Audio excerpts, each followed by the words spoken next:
We're going to be listening to Courtney Stewart today, presenting on his topic. Courtney used to count brine shrimp on the Great Salt Lake and measure fish on Strawberry, but he decided to become a middle and high school science and math teacher for the money, right? He currently is a member of the Teal Department as an instructional leadership faculty. When not studying rural school leaders in the remote areas of Utah, he studies experiential outdoor education and online learning environments. Prior to USU, he was faculty at the University of Montana and Minnesota State University Mankato within their educational leadership departments. He now lives in North Logan with his wife and 4 kids. I'll give the floor to Courtney. Okay, so I'm going to talk louder so they can adjust their mics, but I'm excited to be with you today. I was telling these guys that I don't like to stand here. I feel like, that's King Kong, and I'm the little lady that's being carried around. So I'm going to kind of stand up here so I feel like I can get close to you, and we can be afraid of King Kong together. But my name is Courtney Stewart, as Travis said, and I'm in the instructional leadership group. But today I'm going to be sharing with you something that I've been working on, specifically with a lot of help from Travis. So it's kind of fitting that he's here with me today as I talk about this. But I'm going to be sharing a specific class that I've been working on, but before we do that, I'm going to show you, this is not my desk in my office. This is a lot cleaner than my desk in my office, but this is just figuratively showing you how I worked around this need that I had in my class. But before I start, I wanted to get to know you, and rather than having you go around and introduce yourselves, which is always, kind of awkward and takes a lot of time, we only have 35 minutes today, I want to use kind of an online participation software. So I need you, if you have a device, smartphone, tablet, computer, I want you to go to Kahoot. Well, it's actually Kahoot.it.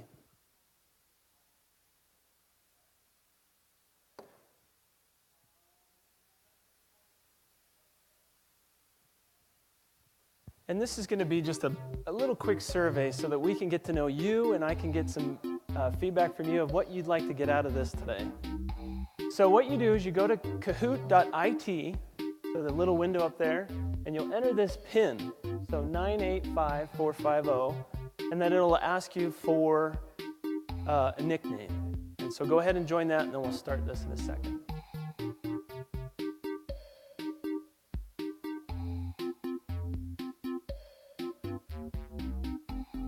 Yeah, there should be blue zone. There should be a guest one, or...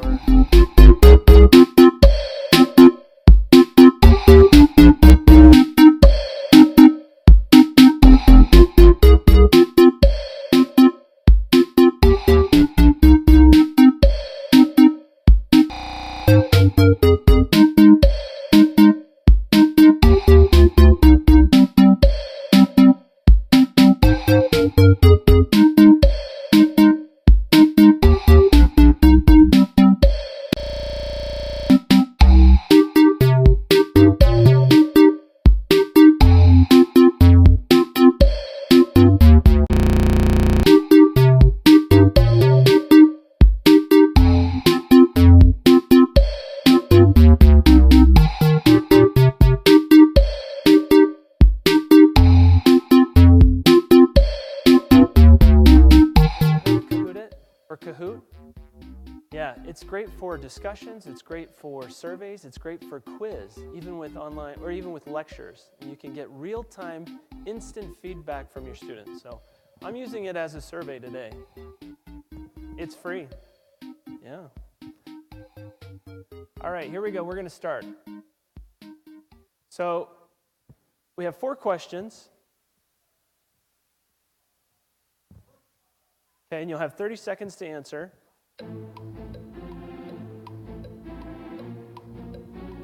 So where are you from? And unfortunately, it only gave me 4 options to pick from, so I had to do the 4 coordinates. North, south, east, west.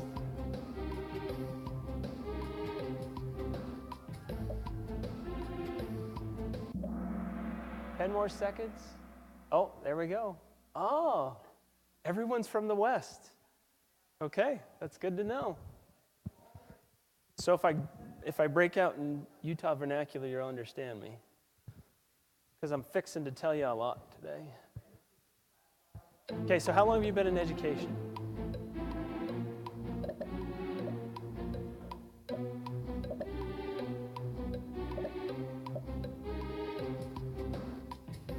Could be either. I'll leave that up to you.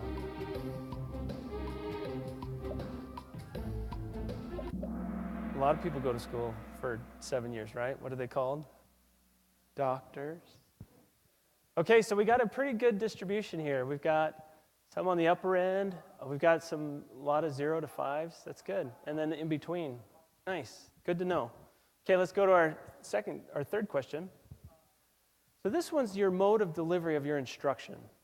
So in which mode are most of your classes delivered?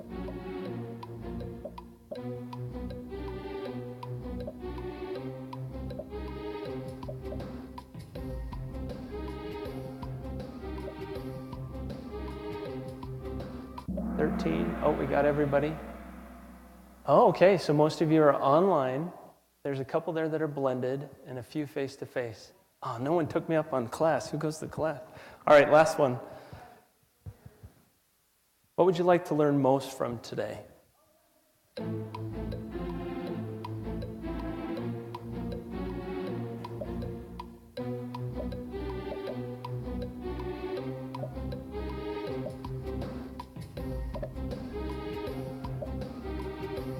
There.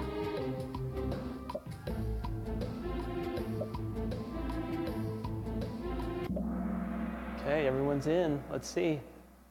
Canvas tools and learning styles. Okay, 1 class adoption. Oh, there's 3 honest people that just want to be entertained. That's good. Okay, so I'll try to dedicate quite a bit to the Canvas tool as well. So thank you for doing that.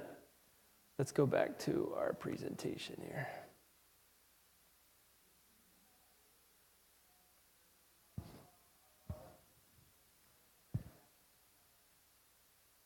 Okay, so Kahoot, it's kind of fun. I have used it a couple times. My students like to use it in my classes too. So, is anyone a superhero fan? I am, big superhero fan. Yes, thank you. Every superhero has an origin story, right? So I wanted to share my origin story for this class. So I teach a class, you can see here, Teal 6280. It's a master's level pre-service principal class. It's a graduate class for teachers that want to become principals. So the topic is instructional strategies for diverse learners. Now, it doesn't necessarily mean diversity in the sense of ethnicity, but in the different ways that students learn. So the intention of the class is really to help teachers that are going to be principals, when they get into that role of being a principal, how they can help all of their teachers help all of their students. Is that convoluted enough? Yeah, plenty. But I taught this class online, both fall and then spring terms, and they were asynchronous online. We met a couple times through Adobe Connect, maybe 3 times throughout the course, but it was purely online. So these are students that are working in Vernal, St. George, Salt Lake, all over the state, even some in Idaho and Wyoming. And so I thought I was doing a great job. I put my PowerPoint on there, I had a video, I had great fun little assignments. I had 2 semesters of data, and I was like, this is great, everything's doing well. Well, come to find out, and you'll have an option today to look at Canvalytics, and it's a learning analytics tool that takes a look at all of the things that's happening on your Canvas course. It looks at clicks, it looks at time, it looks at duration, number of people that viewed a PowerPoint.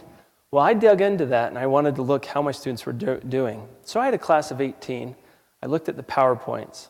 So I got 8 views on that PowerPoint, 8 out of 18. Would you celebrate that? That's 40%. Well, I kept digging. 4 of those were the same person. So I had 4 people that were viewing my PowerPoint out of 18. What percentage is that? That's 20% of my students were actually looking at the PowerPoint. Now, why weren't they? Why weren't they digging into that? I had spent all this great time making this great PowerPoint. They weren't into it. So I had to reevaluate how I wanted to teach this class. So I came up with a plan, and my plan was this class is about instructional strategies for the diverse learner. Was I taking that into consideration as I was delivering this course? No, I was teaching to the same person, one person, same way. So I wanted to model this class content through the course. I thought that'd be great, kill two flies with one swat. I also wanted it to be student-centered. Why do students elect to take online classes? What do you guys think? Flexibility, okay. What was that? Access, yeah. Time constraints. They're employed, they're busy during the day. It's all about them, right? What's that phrase? You can get it how you want it, or like your sandwich at Subway or something. Online is now based on you, on your preferences. Who listens to Pandora? Yeah, it learns our preferences. It learns our styles. That's why we like Pandora. It plays stuff that we've liked or disliked. There's these learning algorithms that tell us or help us and present new things. School of One. Has anyone heard of the School of One? School of One is same. It tailors the daily instruction based on the performance of the student the day before. That's pretty unique. So I wanted it to be student-centered and also student-directed. And there's a lot of literature out there, especially School of New York, a guy named Steve Garekis, has done some research that's found that self-directed improves the learning experience. Not necessarily generates higher scores, but it improves the learning experience. So I took all these and I made a plan. I have this idea that I want to do. So luckily, I applied for an innovation grant through RCDE, which is now just regional campus. But it gave me some funds and some assistance to create this new course. And so I went to City, and they gave me the tools to really help succeed in implementing this. So let's talk about the design. So the kind of the thing that I wanted to start with is to determine what are the students' preferred learning styles. Well, I don't have a chance to meet with them and to talk to them and to give them assessments, so I needed a tool that would help me from the get-go. And so that took me to the VARK. Has anyone heard of the VARK? One. Okay, so let's look it up. So the VARK is actually an acronym. The VARK stands for 4 different learning styles. And you can go to this website, vark-learn.com. It looks like this. That's the homepage. It's actually a research out of New Zealand, and he's been doing this since 1995. Okay, and so he's identified visual, oral, read, write, and kinesthetic as the 4 major types of learning for adults. Now, he's kind of generalized a lot of this, but he's done a lot of research. If you see up there, there's a questionnaire. Questionnaire. And anyone can take that. It's free, and it gives immediate results. You could take that now if you wanted to click on it.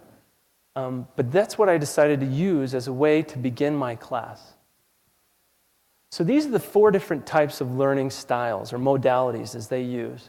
So there's the visual learner, which you can guess is images, diagrams, visualizations. Auditory, it's through the listening, spoken, narration. Read, write, obviously reading and writing. And then the last one is kinesthetic. That's more of a hands-on approach.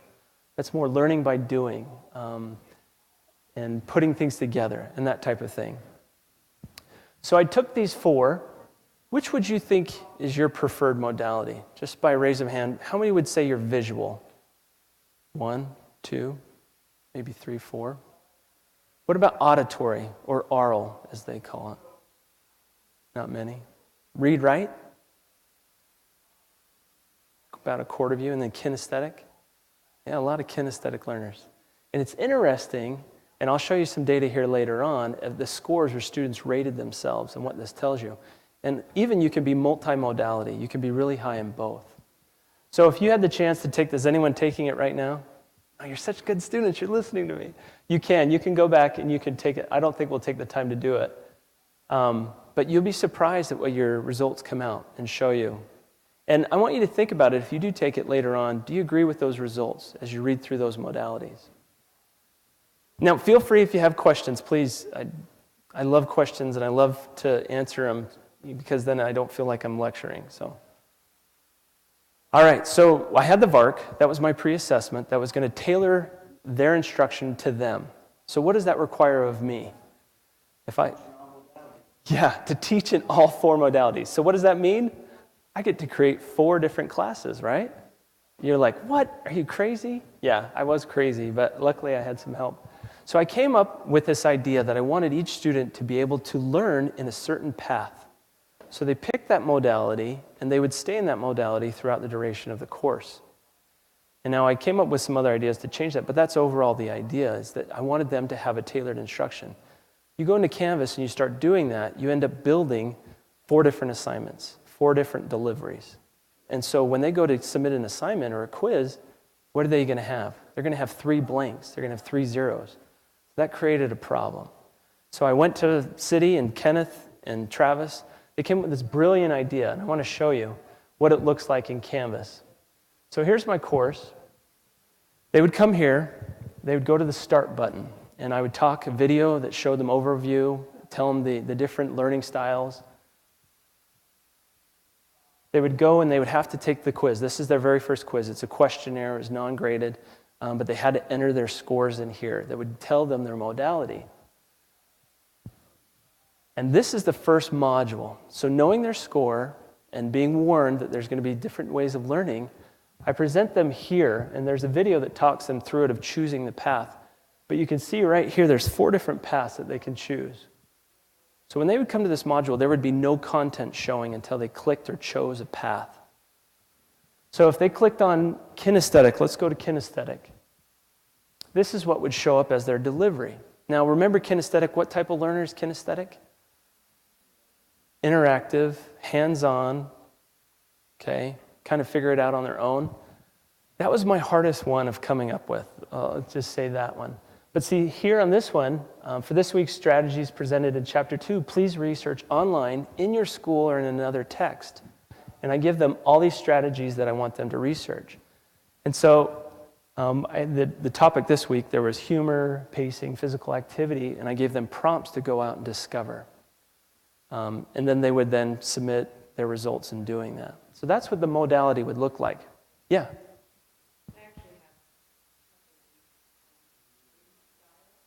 Uh-huh. And this idea of, Howard Gardner's stuff on multiple intelligence and all that stuff. And there's actually quite a bit of research out there that say this doesn't really exist. Yeah. I'm wondering if you're going to talk about differentiating your instruction in any way, do you expose students to researchers who are really debunking this idea that is extremely pervasive in public ed, to show them that it's really not so much about their learning style, but the content and how that content is best learned. And there's several videos of some different professors, just saying, if I'm going to learn about maps, it's not going to be auditory. Right. Yeah. So I'm just wondering if that flows into this. Because one of the things I do is they're all tied into this, and then I say, well, what about if it really doesn't exist? And there are researchers, so I'm just wondering if you kind of dissect it and take it apart in this course. Yeah, so in this course, I expose them to a lot of different learning styles. We talk about differentiation, we talk about Howard Gardner, we talk about Bloom's taxonomy, we talk about Maslow's hierarchy of needs. And this is K-12, and so this is geared towards the K-12 student. And one thing that I've encouraged them is that it's not one size fits all, but it's also you're not stuck in your own learning style. Sam Wang out of Princeton has actually said that you don't learn best in your own learning style. And so what I try to encourage is that it optimizes the learning experience. And that's what I stated with the Gorekis research, is that it optimizes the learning outcome, not necessarily performance on the outcome. And so, but that's a great point, because there's a lot of evidence that shows it. Had them take the VARK. Yeah.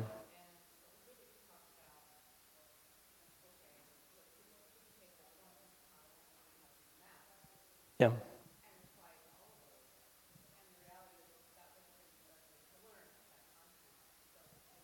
Yeah, so what she was saying is basically based on their content, having it approached in the appropriate way to deliver that content. And that's exactly right. If we're teaching math or we're teaching maps, yeah, you definitely don't want to do a auditory. Yeah. Yes. is that there's a little book that I ran across years ago, and it's called How We Learn and Why We Don't. And it was by a mother-daughter team. I can't remember their name. But they talked about using that same idea of recognizing your own style, but then recognizing that there's instructors that have a different style, how you work with that. Yeah. And I'll try to remember the name and get that to you. Yeah, and that's a great point, is my preferred learning style, when I teach that way, I assume that everyone's learning that way. And so it's also that Johari window, what I know about me and how I deliver the course. Lewis? So what I hear you were saying was in reference to the work of like Peschler from UC San Diego, who has completely debunked learning styles, saying there's no scientific evidence at all for that. Yeah. And then, or Lynn Waterhouse, who has debunked multiple intelligences, saying there's no scientific evidence for that. Or, you know, the Dale pyramid in here, that there's no scientific evidence for these, and yet they're wildly popular within education. But if you read Research and Reason from Stanovich, he's saying don't use those for those reasons, but do pay attention to the evidence-based practices associated with them. And so it's an interesting walk between the evidence-based practices that are embedded within those that do work, but the motivation behind them may not be sound. So that's how I reconcile some of that.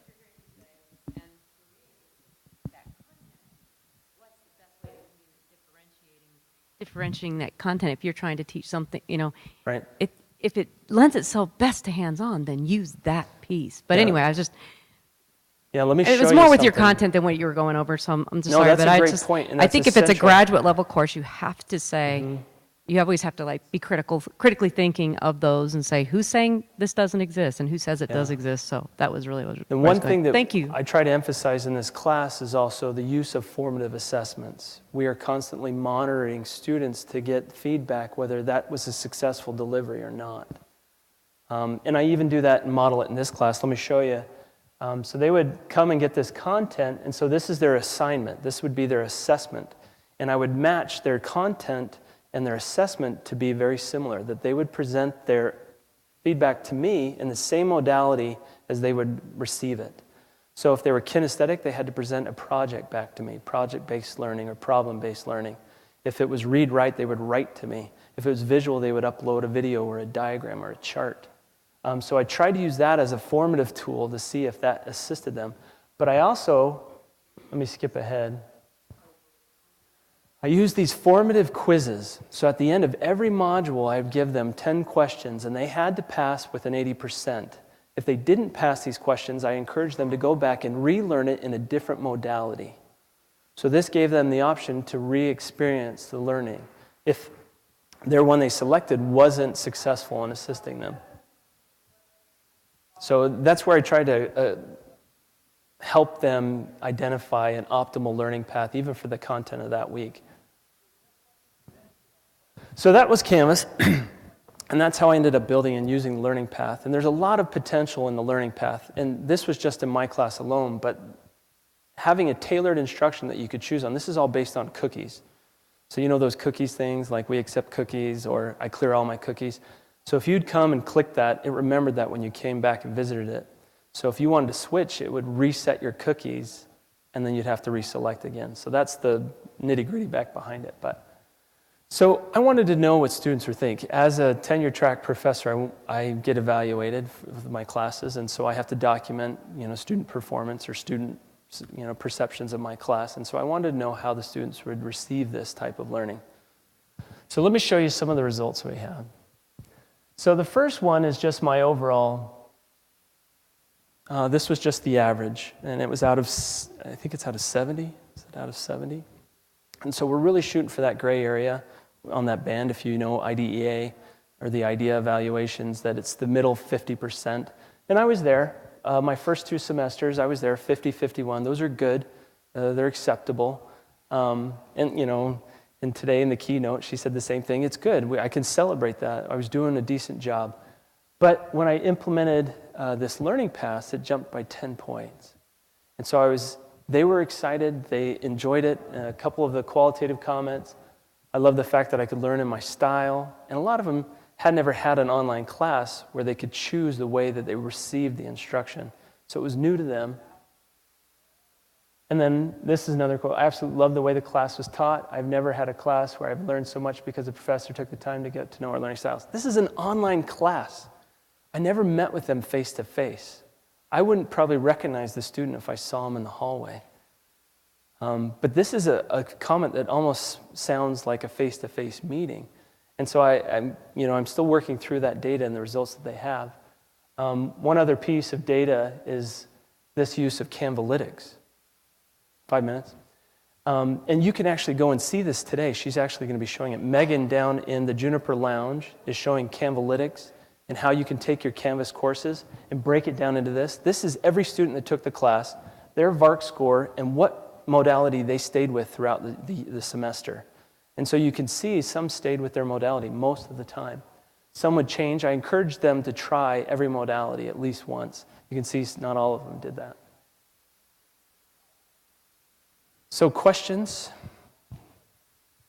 How could you use these learning paths in your classroom?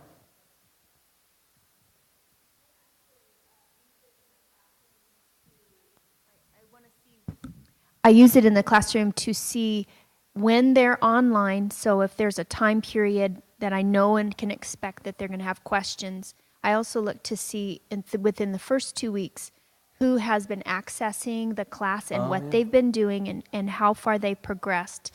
And then if they are not moving along or they might need a prod, then I'll send a personal message to them. Nice. And make sure that they're moving forward. And if they have any questions about the technology, then I try to help them. That's awesome. Real time, applicable to them. We've been brainstorming, Travis and Kenneth and I, of how this could be used in multiple classes. And one idea was some of our classes are cross-listed and may have different experiences, different background knowledge. And the student could then choose essentially their class, the content that they want to receive in that class. You could tailor it to graduate level. We have a master's doctoral class combined, and we teach essentially 2 different classes within the same listing. Well, if they came in and selected doctoral, they would then be provided everything within the doctoral delivery. So there's a lot of potential with the Learning Paths tool, and it allows some flexibility. But essentially, for me, it allowed some interaction. It increased my student engagement. I looked at the PowerPoint views and the time watched, and it skyrocketed. The fidelity is a lot higher there. And so that was what I was seeking for. In master's level classes, these are all teachers that are doing phenomenal jobs, and they all end up getting mostly A's in these classes anyway, because they're so A-driven. So I couldn't look at grades as an outcome, but I looked at their engagement and participation and their feedback, and that was encouraging for me. So I'm still working on it, still finalizing, but yes?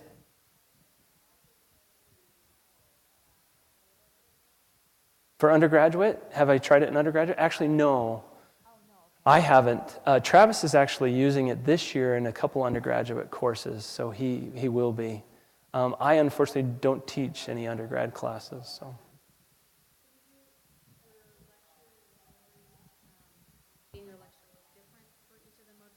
Sorry. Or was it just the assignment that was different? Because essentially, if you did a different modality, you would be doing 4 different classes. Exactly. That's a lot of time to put in it was to one the same class. Content. It was the same content, but delivered differently. So here's the visual. So if they had selected the visual for that week, they would receive their content here. So you can see it would be a video. And this is not just a video of TED Talks. It was me talking through and diagramming and breaking down the content in that way. So essentially, yeah, I prepared 4 different classes. In the audio, I had a podcast. I made a podcast of that week's content. They could listen on the go. They could download it.